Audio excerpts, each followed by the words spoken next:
Nesse vídeo eu quero conversar com você a respeito do preço do combustível. Será que a gasolina nos próximos dias estará custando R$ 10 em um posto perto de você?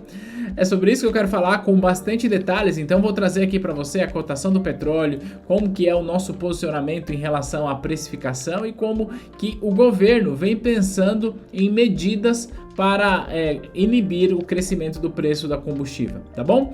Espera só um pouquinho, olha só. Eu tava aqui pensando nesse vídeo, aí eu mandei pro meu editor e pedi para ele colocar isso aqui no comecinho do vídeo. Nesse vídeo, como eu já falei aqui, a gente vai conversar sobre o preço da gasolina. Pra gente começar, e como esse vídeo vai ficar registrado aqui no YouTube, eu quero te pedir uma coisa. Eu quero que você escreva agora aqui qual é a sua cidade e qual é o preço da gasolina aí na sua cidade. Escreve aí nos comentários. Por que que eu tô pedindo pra você fazer isso? Porque daqui um ano a gente vai voltar aqui e eu quero dar uma olhada. A gente vai ver o quanto que o preço da gasolina subiu nesse um ano ou eventualmente o quanto caiu. Já que em 2022 é um ano que, ora, a gente está passando por uma guerra, a gente tem uma questão política importante nesse ano e tudo isso, claro, vai impactar no preço da gasolina e no preço de tudo que a gente consome. Então antes de ir pro vídeo, escreve aqui a sua cidade e o preço da gasolina. Vamos lá agora. Vou compartilhar aqui com você este gráfico, mas antes é importante dizer o seguinte: se você é novo ou nova nesse canal, lembra, se inscreve aqui, ativa o sininho para você não perder nenhum conteúdo, porque aqui eu trago conteúdos para ajudar você a ser um profissional de mercado financeiro muito completo. Nosso principal conteúdo aqui é ajudar você com as principais certificações para o mercado financeiro. No entanto, eu sempre trago conteúdo como esses que ajudam você a sair da superfície, aumentar o seu repertório econômico e entender o que de fato está acontecendo. Beleza? Então se inscreve aí e vamos comigo pro vídeo. Bom, quando a guerra iniciou entre Rússia e Ucrânia, eu gravei um vídeo e coloquei aqui para explicar quais seriam as consequências econômicas dessa parada. Eu vou até pedir para o meu time colocar no card, caso você não tenha visto. Lá eu falei sobre trigo, lá eu falei sobre petróleo, lá eu falei sobre outras coisas. Já gravei vídeo também para falar sobre o Swift. E hoje eu quero dar uma discutida com você especificamente com relação ao petróleo. Porque essa semana, em razão da guerra, o preço do petróleo do mercado internacional disparou muito. E aí eu quero trazer para você essa precificação, vou comparar com momentos anteriores, trazer aqui o efeito perverso da desvalorização do real ao longo da nossa história e também como que, de alguma forma, o governo está tentando interferir nisso para evitar que haja esse aumento substancial de preços, tá bom? Então vamos lá, sem mais delongas, ó, isso que você está vendo na tela é um gráfico que aponta pra gente qual é o preço do barril de petróleo no mercado internacional. E se a gente olhar aqui, deixa eu colocar uma linha aqui, ó, a gente vai perceber que nós estamos muito perto de bater o preço máximo, tá? Onde eu coloco a linha, opa, eu acabei não soltando aqui, ó. Então, o preço máximo histórico do barril de petróleo foi aqui, ó, 142 dólares, né? Então esse aqui, ó, se a gente, ó, toda a linha do tempo, então eu tô aqui, ó, desde 1989 aqui, tá? Então, como a gente pode ver, esse aqui é o maior preço da história do petróleo, que aconteceu lá em julho de 2008, um pouco antes da crise do subprime, tá? De lá para cá, nós não tivemos uma alta tão grande do barril de petróleo se a gente está cotando ele em dólar, tá? Só que veja bem, lá em 2008, apesar de o barril do petróleo estar na sua máxima histórica, a gente não tinha a cotação do dólar em relação ao real tão alta quanto agora. E isso é tão verdade que se eu mudar aqui a moeda que ele vai cotar para a gente, ou seja, pedir para que o próprio sistema aqui faça essa cotação cambial do barril de petróleo, então eu vou colocar aqui, ó, BRL, e olha só o que acontece, como esse gráfico se transforma. Então se a gente vem aqui, ó, em 2008, que é aquele mesmo período onde a gente teve o preço máximo, olha só quantas vezes a gente superou a máxima do barril de petróleo em reais. E se a gente olhar, ó, lá atrás, em 2008, um barril de petróleo custava aproximadamente R$ 230. Aqui eu estou fazendo a conversão, tá bom? E agora o que acontece é que desde a crise do Covid, o petróleo não para de subir e agora em razão da guerra disparou ainda mais, nós estamos, no momento que eu estou gravando esse vídeo, a R$676 um barril de petróleo, que é de longe, mas de longe, o maior preço de toda a história do barril de petróleo, isso claro, cotado em reais. Embora, é importante que se diga que mesmo cotado em dólar, ele já tende a bater a máxima aí nos próximos dias se continuar do jeito que tá e se essa guerra não parar. Então, isso mostra pra gente que, pra nós que consumimos em real, tá absurdamente caro o preço do barril do petróleo. E isso, claro, vai refletir na precificação dos combustíveis, já que os combustíveis que nós utilizamos são derivados de petróleo. E aí existe uma política de precificação da Petrobras em relação a esses produtos. Eu quero conversar com você sobre isso, contar como que era lá atrás, como é que tá hoje e quais são as consequências de uma mudança dessa política de preço, tá bom? E eu tô explicando esse lance dessas consequências da mudança de preço, porque principalmente aqui no YouTube eu sei que tem tudo quanto é especialista, tudo, principalmente nos comentários, é uma beleza. É uma beleza. E o ponto é o seguinte, né? Independente daquilo que você acredita, eu quero te convidar para que a gente possa fazer uma análise bastante racional da parada, tá bom? Então deixa um pouco as paixões de lado, deixa um pouco do discurso político de lado, vamos olhar para a questão racional, tá bom? Então olha só, o governo Michel Temer criou uma política de paridade de preço dos combustíveis em relação ao preço do barril de petróleo, tá? E por que foi feito isso? É importante a gente olhar para o contexto, né? Foi feito isso porque antes de termos essa política, a Petrobras, que sofreu bastante com corrupção, mas também porque tinha esse congelamento de preços, que aliás, diga-se de passagem, foi utilizada em 2014 para ajudar na reeleição da ex-presidente Dilma, tá? Ela vinha aumentando muito o seu endividamento e tendo prejuízo. Então eu vou abrir aqui para você, essa é uma ferramenta que eu uso aqui para fazer as minhas análises, mas se a gente clicar aqui em lucro líquido, a gente vai ver o histórico do lucro líquido da Petrobras, tá? Então ele está trazendo aqui, ó, desde 2011, tá? Mas então ele vinha aqui, ó, 2010, e olha o que aconteceu a partir de 2014. Como eu falei, em 2014 ela foi utilizada essencialmente para fazer política monetária, que não deveria, mas gerou um nível de prejuízo muito grande para a companhia. Então olha só, ela chegou aqui, ó. Aqui a gente está falando de lucro acumulado de 35 bilhões de lucro líquido, de prejuízo líquido, melhor dizendo. Ou seja, 35 bilhões de prejuízo. É prejuízo para os acionistas? Não, porque se a empresa tem prejuízo, ela não vai pagar imposto de renda, portanto o governo não arrecada. Como o governo é um dos sócios da Petrobras, ele também não vai receber dividendos. E se precisar fazer aporte, quem que vai fazer aporte? O próprio Tesouro.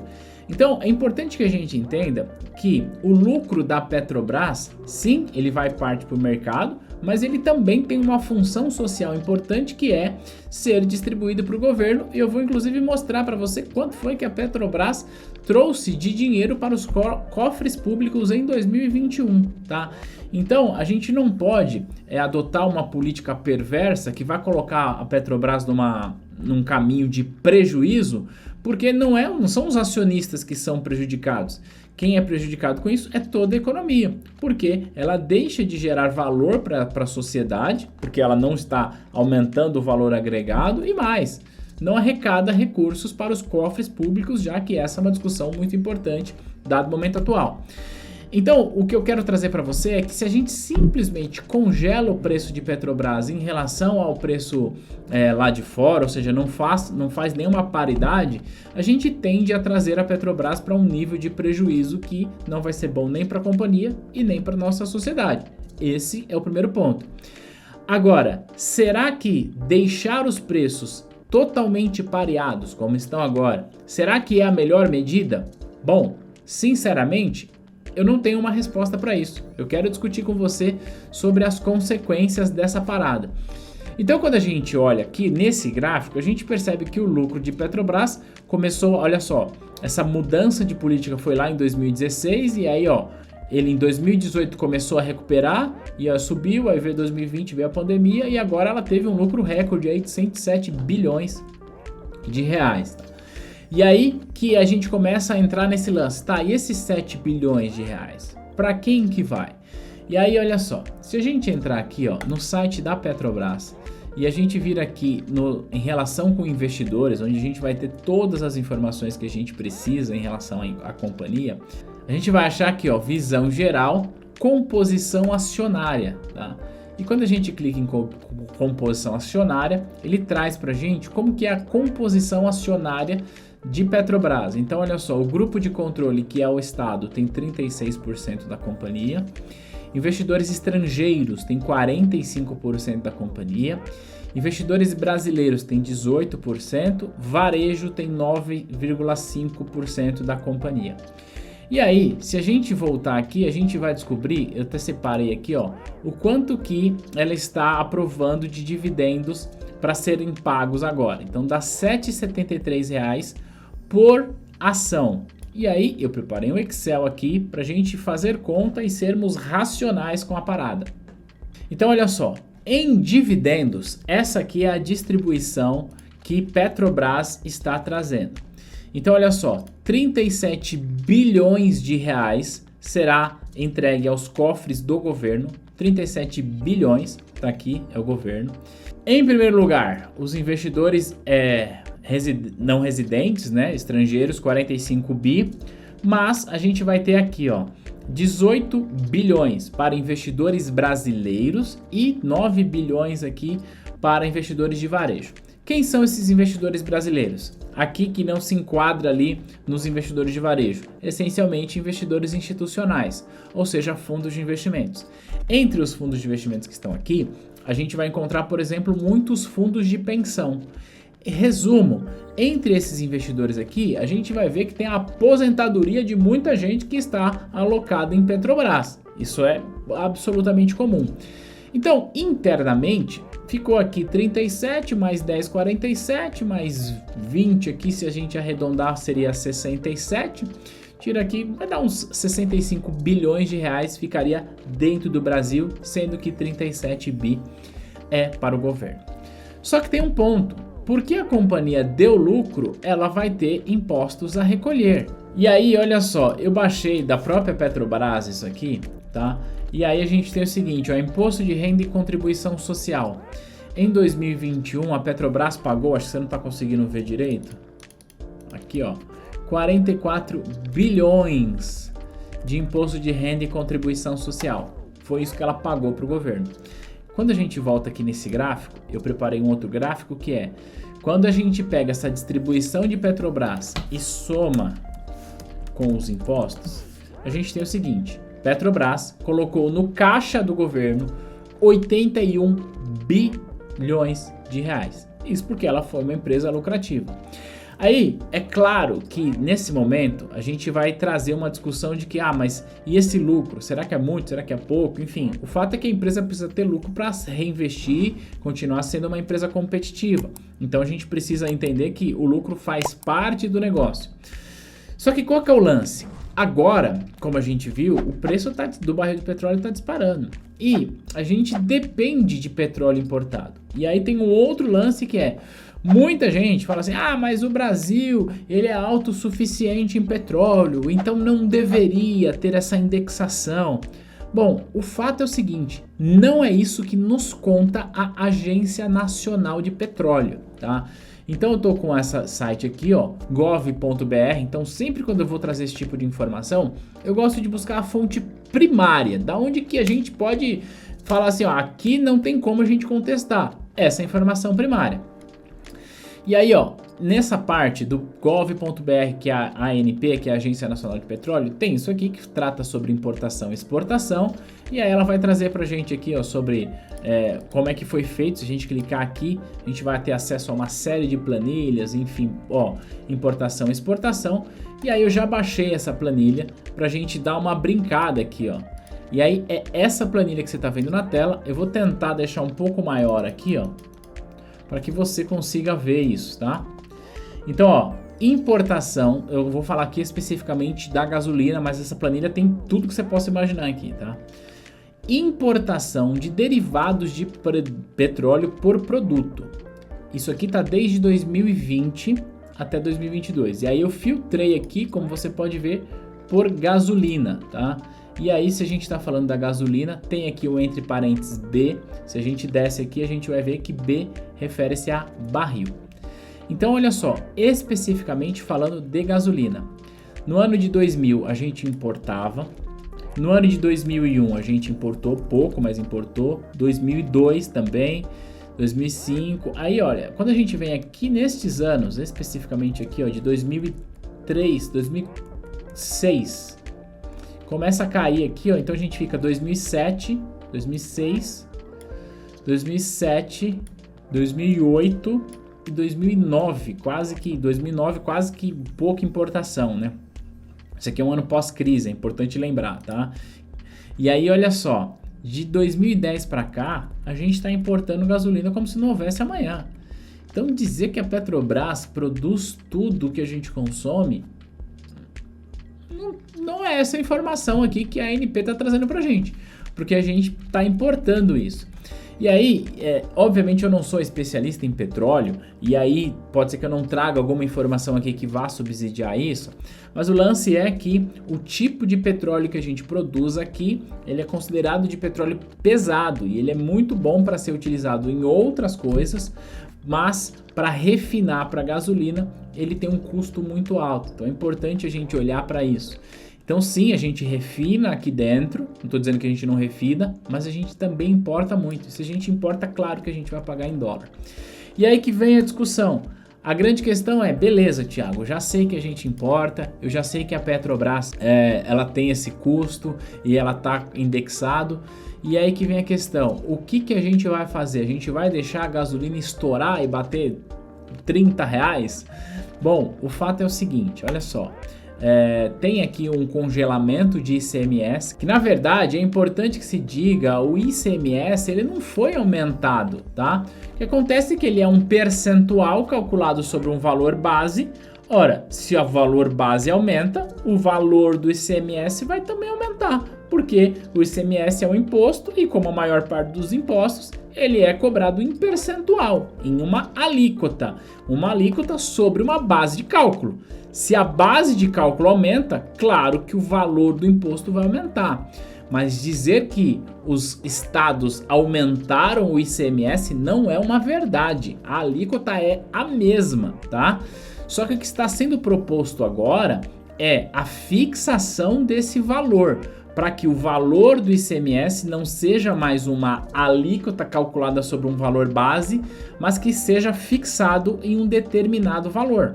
E ser fixado em um determinado valor, a gente vai entender que se o preço subir, o valor vai continuar, o que na prática seria uma redução de ICMS. Então foi aprovado agora essa fixação do ICMS, só que o fato é que isso não resolve o problema. Por quê? Olha só, se a gente está dizendo que o ICMS vai ficar fixo, ele tem aqui, ó, por 60 dias, essa inclusive é a proposta, por mais 60 dias. E se daqui 60 dias a gente acaba com essa regra e o preço do barril do petróleo tá, sei lá, $200, exagerando. Como é que vai ficar o preço da gasolina aqui pra gente? E aí a gente entra num outro fator, que é um fator político, tá? O governo atual, ele sempre foi contra a interferência na Petrobras em relação ao preço dos combustíveis. No entanto, como o preço está subindo muito alto, está subindo muito, e os seus competidores estão com um discurso de que precisa intervir, que não pode deixar assim, etc e tal, esse acaba sendo um discurso que cola muito na sociedade e aí, pensando em termos políticos, para o governo atual representa um risco político não fazer nada em relação à Petrobras. Por quê? Fazendo uma leitura bastante fria, é o presidente Bolsonaro falando assim, olha, eu não vou mexer na Petrobras, mas o Lula que está liderando as pesquisas está falando para a população que ele quando ganhar vai mexer, e todo mundo sabe que o preço da gasolina interfere na inflação, e a inflação está alta. Então, do ponto de vista político, é um risco muito grande para o governo atual não fazer nada em relação ao preço da Petrobras. Porque se ele não fizer nada, ele está entregando um discurso pronto e que vai colar muito facilmente na sociedade, sendo utilizado pelo Lula, sendo utilizado pelo Ciro e por outros candidatos à eleição. Então junta aqui o risco político. Então, qual que é a proposta mais razoável que está sendo discutida nesse momento? Quando eu estou gravando essas aulas, esse vídeo aqui não foi definido ainda, mas é a criação de um fundo de estabilização. Então, o governo pegar essa grana da Petrobras que foi repassada para o governo e utilizar essa grana em um fundo de estabilização de preço, para que assim ele consiga amortecer eventuais solavancos de preço que acontecem em razão da alta do barril de petróleo, em razão principalmente da guerra. Então essa é a proposta mais razoável que está sendo discutida agora, que basicamente deixa a Petrobras fazer isso, mas eu tenho um fundo que é grana da própria Petrobras para estabilizar isso. Mas o fato é que dinheiro uma hora acaba, né? E a principal razão que tem feito a gente sofrer em relação ao preço da gasolina, que provoca em reação de cadeia uma inflação gravíssima, está relacionado, como eu mostrei para você no começo desse vídeo, com a nossa desvalorização do real. Com a alta do preço do dólar, não só de agora, tá? Embora em 2022 o real tá até se fortalecendo, mas não só de agora, mas ao longo do tempo. E aí, a gente traz uma outra discussão, que é uma discussão fiscal. O que é que faz o real se desvalorizar em relação ao dólar? O alto endividamento do governo, a insegurança jurídica e tudo mais, certo? Agora, se nós estamos dizendo que o governo terá menos recursos, que ele vai interferir nessa precificação de Petrobras usando um caixa que foi gerado pela própria Petrobras, nós estamos dizendo que isso também vai comprometer a saúde fiscal do governo. E se a gente compromete a saúde fiscal do governo, a gente vai tirando margem para o fortalecimento do real em relação ao dólar. Em outras palavras, para gravar esse vídeo, eu refleti bastante, porque eu queria trazer para você uma informação que lhe fosse obviamente muito útil, mas para que você também entendesse que não existe uma solução fácil para esse problema, tá? De um lado, a gente tem as pessoas que defendem uma intervenção total nos preços de Petrobras. Só que quando você faz isso, você simplesmente está desconsiderando o risco fiscal que isso traz e o quanto que você pode perder de receita em relação a isso para os próprios cofres públicos. Então a gente traz risco fiscal. Se a empresa não tem lucro, ela não reinveste, portanto ela não consegue aumentar a sua capacidade produtiva e aí ela pode ir sendo sucateada porque não tem lucro, ou ainda, se ela não tem lucro e precisa reinvestir, ela talvez precise tirar dinheiro do governo, em outras palavras, tirar dinheiro do tesouro, a gente mesmo paga. E aí a gente entra nessa questão. Então tá, eu vou interferir para o preço da gasolina não subir, só que aí isso pode comprometer a saúde financeira da principal empresa do país e para além disso, isso também compromete a saúde fiscal do país. E se isso compromete a saúde fiscal do país, o preço do dólar tende a subir mais. E se o preço do dólar sobe mais, o que na prática acontece é que a gente fica ainda mais defasado em relação ao preço do combustível. Então, quem está defendendo a intervenção total na Petrobras desconsidera isso, que é um risco que precisa ser considerado. No entanto, se a gente simplesmente defender que seja feita uma liberação total, essa indexação total, principalmente nesse momento de guerra, a gente está dizendo o seguinte, olha só, daqui a pouco a gasolina estará custando 15, 20 reais, e eu não estou exagerando. E ter uma gasolina a 20 reais é o colapso da nossa economia, porque não é que a gente não vai ter dinheiro para colocar no nosso carro para fazer os nossos passeios, não é isso. É que o arroz, o feijão, a batata, tudo que você consome vai aumentar muito de preço até chegar na tua casa. Então, de fato, não existe uma resposta simples. Desconfie de alguém que tenha uma resposta simples para um problema tão complexo quanto esse. Mas eu quis trazer para você essa discussão e dizer que Razoavelmente, o que pode ser feito é pensar nesse fundo de estabilização, mas é importante que se diga, esse fundo de estabilização não dura para sempre. Se a gente não tivermos políticas fiscais que tragam mais solidez para nossa moeda, daqui a pouco a gente vai estar discutindo aí $1 a R$10 e um fundo de estabilização que acabou. E aí, como é que a gente resolve essa questão?